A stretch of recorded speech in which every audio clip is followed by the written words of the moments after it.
भोला अपनी पत्नी और 2 बच्चों के साथ हरिपुर गांव में रहता था। वो गांव के साहूकार के पास मजदूरी करता था। भोला ने अपनी बहन की शादी के लिए साहूकार से कर्ज लिया था, जिसका भुगतान वो साहूकार को कई वर्षों से कर रहा था। भोला भगवान शंकर की बहुत पूजा करता था। ऐसे ही एक दिन मंदिर में शिवरात्रि का भव्य आयोजन था। वो पत्नी और बच्चों के साथ मंदिर पहुंचा, पर साहूकार भी वहां मौजूद था।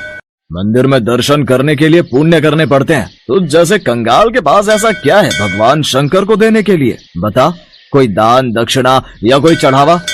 भोला उदास मन से पत्नी और बच्चों को लेकर वापस घर की ओर चल पड़ता है। तभी कुछ खाने को दे दो, बड़े जोरों की भूख लगी है। भैया, ये आटे का हलवा है, अगर ये खाओ तो। हाँ, मुझे आटे का हलवा दे दो, भूख में तो प्रसाद और भी स्वादिष्ट लगता है। क्या नाम है तुम्हारा? मेरा नाम शिवा है। मैं काम की तलाश में हूँ। क्या आप मुझे कोई काम दे सकते हो? मैं कुछ भी कर लूंगा। पर मैं तो खुद एक गरीब मजदूर हूँ, गांव के साहूकार के पास मजदूरी करता हूँ। मैं तुम्हें भला क्या काम दूंगा? भैया, मुझे कोई भी काम दे दो, बदले में मुझे पैसे नहीं, बस रहने की जगह दे देना। भोला शिवा की मजबूरी देख हाँ कह देता है। अगले दिन से शिवा वहीं रहने लगता है और घर के काम में मदद करता था। एक दिन भोला अपनी पत्नी माला से बोला, माला, शिवा हमारे लिए इतना सब कुछ क्यों कर रहा है? बच्चों के लिए भी ये इतना दूध, फल, सब्जी सब ले आता है, पर कब तक हम इससे बिना पैसे दिए काम करवाते रहेंगे? तुम एक काम क्यों नहीं करते? साहूकार से कहकर इसे भी अपने साथ काम पर लगवा लो, वहाँ तो इसे काम के बदले पगार मिल जाएगी। भोला को माला की बात सही लगी। वो शिवा को लेकर साहूकार के पास जाता है और काम दिलवा देता है। शिवा भोला के साथ अब खेतों पर भी काम करने जाने लगा। साहूकार शिवा को जो भी पगार देता, वो पैसे शिवा भोला को जोड़ने के लिए रखवा देता था। भोला कई बार शिवा से कहता कि वो अपने पैसे वापस ले ले, परंतु शिवा उसे कहता कि जब वक्त आएगा ये पैसे तभी काम आएंगे। एक दिन साहूकार भोला और शिवा को किसी काम से दूसरे गाँव भेजता है। रास्ते में रात हो जाती है। जंगल का रास्ता था। तभी एक शेर के दहाड़ने की आवाज आती है। भोला घबरा जाता है। भोला भैया, आप तो भगवान शंकर के परम भक्त हो, तो डर कैसा? और जब भक्त मुसीबत में हो तो भगवान को भी सहायता के लिए आना ही पड़ता है। आप उस पेड़ के ऊपर चढ़कर बैठ जाओ, बाकी सब मैं देख लूंगा। शिवा, मैं तुम्हें अकेला छोड़कर कैसे पेड़ पर चढ़कर बैठ जाऊं? ये भी तो सही बात नहीं है। भोला भैया, आप निश्चिंत रहो, मुझे कुछ नहीं होगा। भोला जैसे ही पेड़ पर चढ़ने के लिए मुड़ता है, वो देखता है कि शेर उसके सामने खड़ा है। भोला शेर को अपने सामने देख डर जाता है और आंखें बंद करके ओम नमः शिवाय का जाप करने लगता है। शिवा भोला के आगे आ जाता है। शेर शिवा को थोड़ी देर तक देखता रहता है और बिना कुछ कहे जंगल की ओर चला जाता है। भोला और शिवा दोनों घर आ जाते हैं। भोला पूरी रात उस घटना को याद करता रहता है। अगली सुबह जब वो सोकर उठता है तो शिवा घर पर नहीं था। भोला आसपास में पूछता है, पर शिवा का कहीं भी पता नहीं था। वो साहूकार से जाकर पूछता है। वो तो सुबह ही मेरे पास आया और मेरे से बोला कि अमरनाथ यात्रा पर निकलना है, इसलिए वो अपना हिसाब कर गया। भोला घर आता है और सारी बात माला को बताता है। माला भी सुनकर बहुत हैरान होती है कि अचानक बिना बताए शिवा अमरनाथ की इतनी लंबी यात्रा पर कैसे निकल गया। भोला को कुछ समझ नहीं आ रहा था। उसी रात को सपने में भगवान शंकर भोला को दिखाई देते हैं। भोला, उठो, तुमने मुझे पहचाना नहीं? मैं ही तुम्हारा शिवा हूँ, जिसके बारे में तुम चिंता कर रहे हो। भगवान शंकर, आप ही शिवा हो, मैंने आपको पहचाना नहीं। ये कैसी भूल हो गई महादेव, मुझे माफ कर दीजिए। मैंने आपकी सेवा नहीं की बल्कि आपसे सेवा करवाई। आप मुझे छोड़कर क्यों चले गए प्रभु? हे महादेव, लौट आओ मेरे पास। भोला, अब तुम मेरे पास अमरनाथ यात्रा करके आओगे। मैं अमरनाथ में ही तुम्हें अपने दर्शन दूंगा। इतना कहकर भगवान भोलेनाथ अंतर्ध्यान हो गए। अगले दिन भोला ने सारी बात माला को बताई, पर भोला इसी चिंता में था कि अमरनाथ की यात्रा के लिए उसके पास पैसे कहाँ से आएंगे। तभी माला उससे बोली, सुनो, आपको याद है ना, शिवा हमारे पास पैसे जोड़ता था। इसका मतलब महादेव ने स्वयं हमारी अमरनाथ यात्रा की व्यवस्था कर दी। आपकी जय हो बाबा बर्फानी। जय भोला भंडारी, आपकी जय हो। माला, हमारे शिव शंकर ने हमें अपने धाम बुलाया है, अमरनाथ बुलाया है। भोला उन रुपयों से अपनी अमरनाथ यात्रा पर जाने की तैयारी करता है और साहूकार के पास कुछ दिन की छुट्टी मांगने जाता है।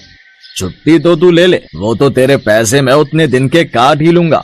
पर ये बता, तू अमरनाथ की यात्रा के बारे में जानता भी है? पता है कितनी दूर है अमरनाथ धाम? पैसा, कपड़ा, खाना पीना, पूरे परिवार के साथ तू कैसे अमरनाथ की यात्रा कर पाएगा? बहुत कुछ देखना पड़ता है। वहाँ पर पूरा पंजीकरण होता है। पूरी तरह से स्वस्थ मनुष्य ही अमरनाथ की यात्रा कर सकता है, नहीं तो रास्ते में ही रोक देते हैं। और तू ठहरा एक गरीब कमजोर, 2-2 दिन तो तू रोटी नहीं खाता, रास्ते में गिरकर बेहोश हो गया तो वापस भेज देंगे। देख, मैं भी अमरनाथ जा रहा हूँ अपने परिवार के साथ। देख लियो, मैं अमरनाथ की पूरी यात्रा करके ही वापस आऊंगा।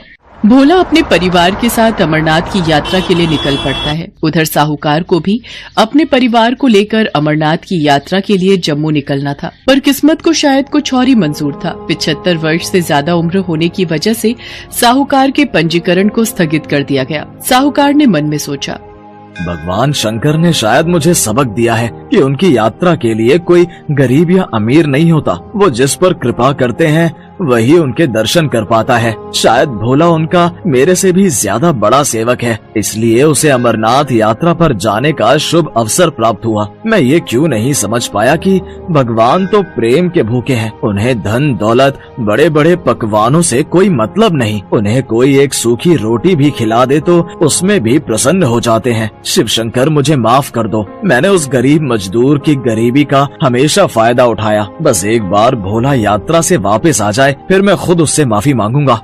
भोला माला और बच्चों के साथ पहलगाम पहुंचता है। वहां से वो पैदल ही यात्रा शुरू करता है। जय बम भोले का जाप करता हुआ वो आगे बढ़ता रहता है। चलते चलते बच्चों को भूख लगती है। रुको तुम लोग, यहाँ इस पत्थर पर बैठो, मैं किसी से पूछता हूँ। सुनिए भैया जी, यहाँ खाने के लिए कोई सुविधा मिल जाएगी?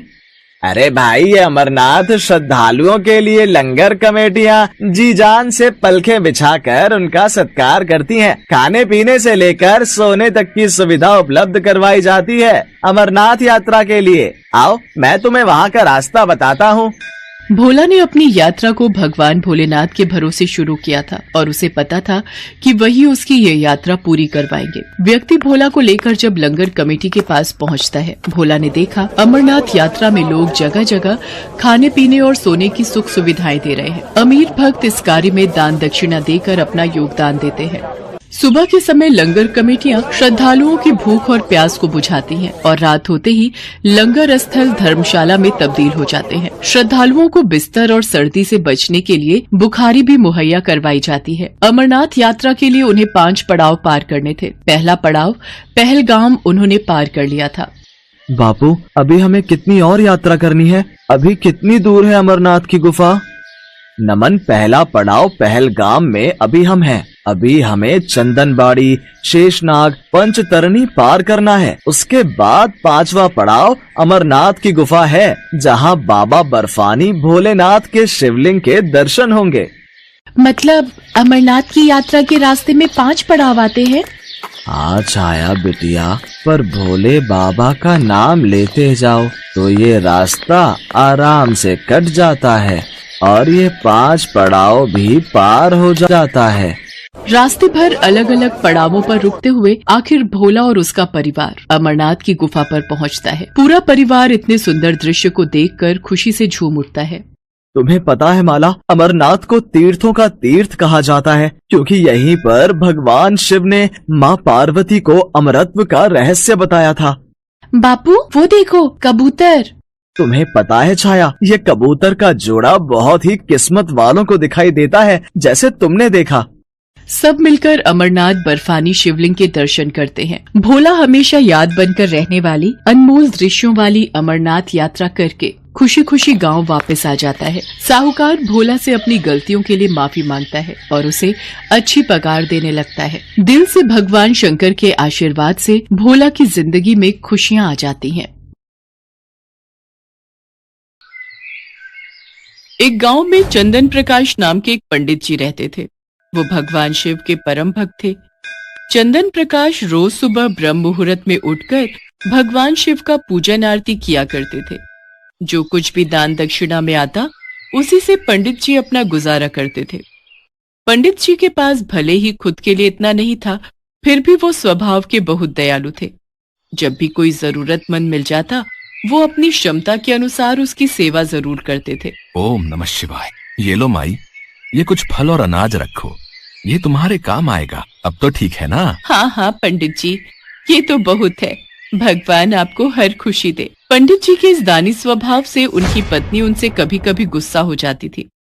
सुनो जी, मंदिर में दान दक्षिणा में आए सामान को तुम यूं ही औरों में बांट देते हो, और घर में कितनी तंगी है ये भी तो सोचा करो। ओम नमः शिवाय। कोई बात नहीं सरला, हमसे ज्यादा उन गरीब अम्मा को उस सामान की जरूरत थी। और फिर भगवान शिव के होते कभी मत सोचना कि हमें जीवन में कोई परेशानी आएगी। भगवान भोलेनाथ तो सारे दुखों को हरने वाले हैं। यदि हमारे जीवन में दुख आएगा तो वो क्षण भर में हर लेंगे। एक समय ऐसा आया जब मंदिर में दान दक्षिणा कम आने लगी, जिससे पंडित जी को आर्थिक तंगी का सामना करना पड़ा। घर की मूल आवश्यकताओं की पूर्ति नहीं होने के कारण वे दुखी रहने लगे। इसी तरह दिन बीतने लगे। एक दिन महाशिवरात्रि का दिन आया। उस दिन भी पंडित जी हमेशा की तरह प्रातः काल उठे और मंदिर की ओर चल पड़े। पंडित जी ओम नमः शिवाय का जाप करते जा रहे थे। ओम नमः शिवाय, ओम नमः शिवाय, ओम नमः शिवाय, ओम नमः शिवाय। संयोग से देवी पार्वती और भगवान शिव इसी रास्ते से भ्रमण कर रहे थे। देवी पार्वती ने पंडित जी को देखा। वे भगवान शिव से बोली, प्रभु, पंडित जी आपकी कितनी पूजा और सेवा करते हैं। आज भी इनके चेहरे पर शिवरात्रि के शुभ अवसर पर इतनी परेशानियां होने के बाद भी एक उत्साह है। ये सदैव गरीबों की भी मदद करते हैं। वह स्वयं जीविकोपार्जन के लिए बहुत कम कमा पाते हैं, फिर भी उनकी आपके प्रति आस्था कम नहीं होती। आज महाशिवरात्रि का पावन उत्सव है। आप अपने भक्त की सहायता कीजिए प्रभु। देवी पार्वती, अपने भक्तों की चिंता मुझे सदैव रहती है, और वे भक्त जो सदैव गरीब और जरूरतमंदों की सहायता के लिए तत्पर रहते हैं, ऐसे भक्तों के लिए मैं सदैव उपस्थित रहता हूं। आप निश्चिंत रहिए। आज पंडित जी मेरे शिवलिंग पर जितने बेलपत्र भी चढ़ाएंगे, वही बेलपत्र आज रात्रि में पंडित जी को धनवान बना देंगे।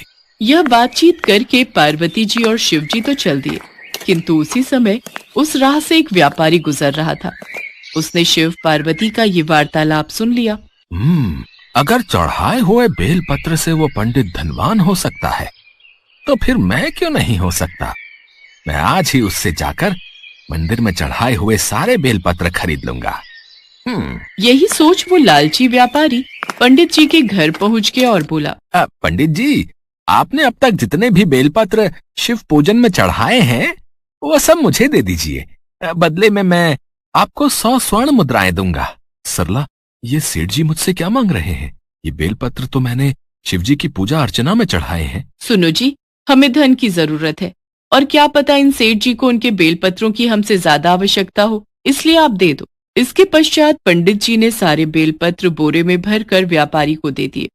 व्यापारी बोरा लेकर मंदिर पहुंचा और शिवलिंग पर चढ़ाकर देखने लगा। हे शिव, अब जल्दी से वो कृपा मुझ पर कर दो जो आप पंडित पर करने वाले थे। देखो, मैं सारे बेलपत्र ले आया हूँ। हो सकता है भगवान शिव थोड़ी देर में मुझ पर कृपा करें। यहीं बैठकर प्रतीक्षा करता हूँ। प्रतीक्षा करते करते सेठ जी को आधी रात हो गई। सेठ जी चमत्कार देखने के लिए बहुत उतावले हो रहे थे। आखिर तीसरा पहर गुजरने के बाद सेठ जी के सब्र का बांध टूट ही गया और क्रोध में आकर सेठ जी शिवलिंग को झकझोरने लगे। सेठ के हाथ शिवलिंग से ही चिपके रह गए। सेठ ने बहुत प्रयास किया, किंतु उसके हाथ हिले तक नहीं। थक हार कर वो शिव जी से क्षमा याचना करने लगा।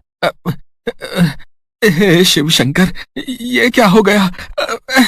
मेरे हाथ शिवलिंग से हट क्यों नहीं रहे हैं? तभी शिवलिंग में से आवाज आई, लोभी सेठ, जिस पंडित से तुमने ये बेलपत्र खरीदे हैं, उसे तुम 1000 स्वर्ण मुद्राएं दोगे। यदि तुम इसे स्वीकार करते हो, तभी तुम्हारे हाथ इस शिवलिंग से अलग होंगे। हाँ प्रभु, हाँ, मैं उसे 1000 स्वर्ण मुद्राएं अवश्य दूंगा, पर मुझे क्षमा कर दीजिए प्रभु। मैं आगे से कभी भी लालच नहीं करूंगा। सदैव निष्काम निस्वार्थ भावना से दूसरों की मदद करूंगा। भगवान भोलेनाथ ने व्यापारी को क्षमा कर दिया और उसके हाथ शिवलिंग से अलग हो गए। उसके पश्चात उस व्यापारी ने पंडित जी को भेंट स्वरूप 1000 स्वर्ण मुद्राएं दी। शिव जी का कथन सत्य हुआ। पंडित जी के जीवन के सारे दुख दूर हो गए। सच है, जो भी प्राणी सच्चे हृदय से भगवान शिव को याद करता है, शिवरात्रि का व्रत रखता है, भगवान शिव उसके जीवन के सारे दुख हर लेते हैं और सदैव उनकी कृपा बनी रहती है।